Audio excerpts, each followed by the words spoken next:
In previous lecture, we have seen how the pom.xml does work. In this lecture, we are going to see what is the transitive dependency.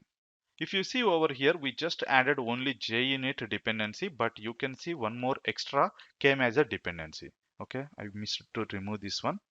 Anyway, it is commented it out. That's the reason it is not throwing any error. That's okay. And let me save it. All right.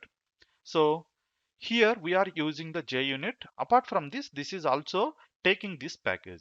This package we call it as a transitive dependency. Nothing but to make use of this one, it is mandatory. Without this, you cannot able to use that one.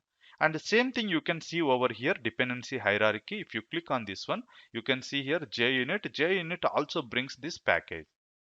Okay, even though we don't specify it in our pom.xml.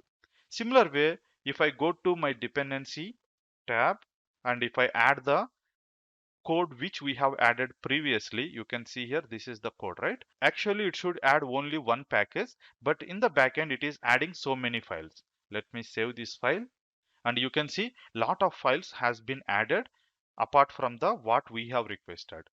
These all files we call it as a transitive dependency apart from the one which we have mentioned over here.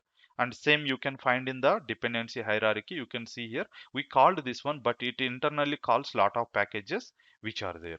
Okay, that is how transitive dependency does work. The transitive dependencies comes with the dependency jar which we mentioned in the pom.xml. All right, now anyway we are not using this one.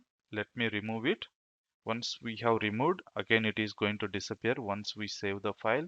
I can even use Ctrl S, but just for visibility I'm using file save. Okay, that's all for this lecture, and see you in the next lecture.